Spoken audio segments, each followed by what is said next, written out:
Exceptionnellement, cette vidéo sera en voix off. Je sors du Covid et je ne suis pas encore en état de tourner face caméra. Ce mois-ci, la bourse s'est bien tenue malgré les mauvaises nouvelles économiques et la faillite de la Silicon Valley Bank. Ce qui, avec un risque modéré, peut permettre d'avoir des bons prix d'entrée dans les valeurs bancaires. Je t'en reparle en fin de vidéo, mais petit teaser, je n'ai pas laissé passer cette opportunité. Comme chaque mois, nous commençons par Brix. Pour les nouveaux sur cette chaîne et qui ne connaissent pas Brix, c'est une plateforme d'investissement d'immobilier participatif à partir de 10 €.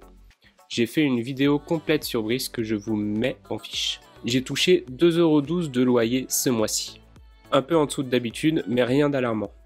Ce sont les aléas de l'immobilier entre loyers impayés et vacances locatifs. Mon portefeuille sur Brix s'élève maintenant à 551 €, soit une plus-value de 40 €, ce qui fait environ 7%.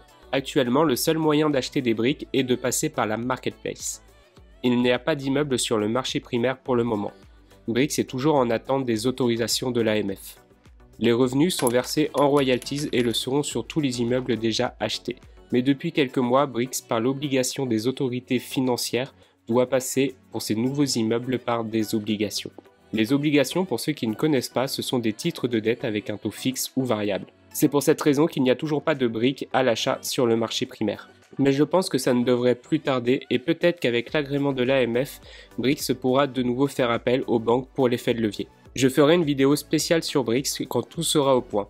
Ça annoncera du grand changement et j'espère qu'ils seront positifs. Si investir dans l'immobilier participatif t'intéresse, un lien est dans la description pour t'inscrire sur Brix et profiter de 1% supplémentaire pendant 3 mois sur ton premier achat sur le marché primaire. Parlons maintenant de la première brique, une plateforme de crowdfunding immobilier.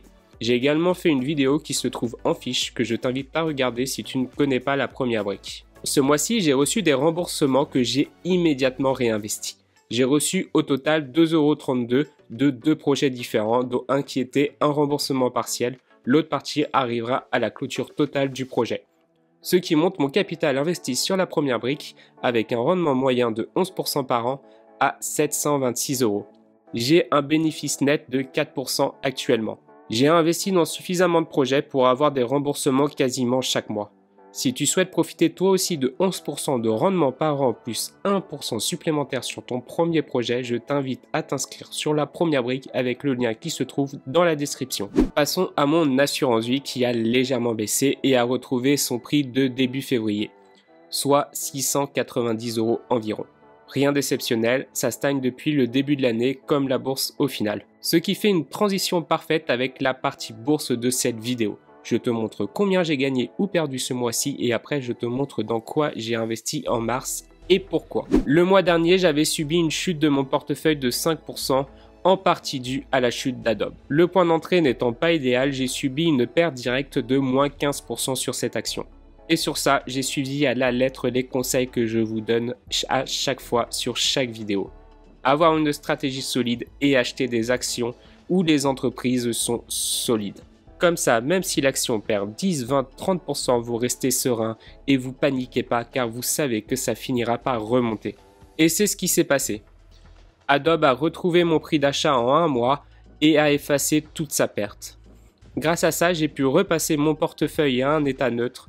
Le S&P 500 a fait du surplace et ce mois-ci, Disney a perdu 3-4% et est revenu à mon prix d'entrée également.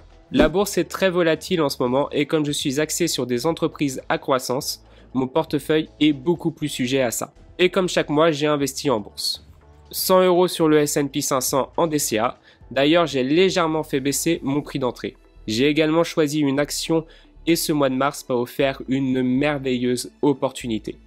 J'allais pas passer à côté de cette opportunité et comme Warren Buffett l'a fait dans les années 2008, je le fais en mars 2023. Bon, on n'est pas dans la même situation, mais une opportunité est une opportunité. J'ai donc acheté pour 100 € d'actions de Bank of America, 50% en dessous de son plus haut historique. Actuellement, je subis une perte de 5% qui est loin d'être alarmant. Alors pourquoi j'ai choisi cette banque et pas JP Morgan qui est le numéro 1 aux États-Unis ou Goldman Sachs ou d'autres?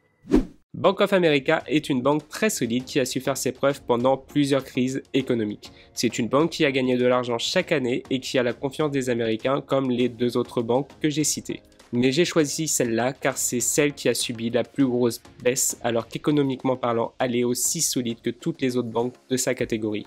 J'ai également choisi d'investir dans le secteur bancaire pour diversifier mon patrimoine. Je me retrouve aujourd'hui avec 300 € sur le S&P 500 en DCA, 300 autres euros répartis dans les 3 actions différentes à secteurs différents. Mon portefeuille s'élève au total donc à 2567 €, soit encore une légère augmentation de 13 € de bénéfices par rapport au mois dernier. Ça sera tout pour moi pour aujourd'hui. N'oubliez pas de laisser un commentaire dans l'espace commentaire pour me dire où sont vos investissements, de liker la vidéo et de vous abonner. Et je vous dis à la prochaine pour une nouvelle vidéo. Allez, ciao!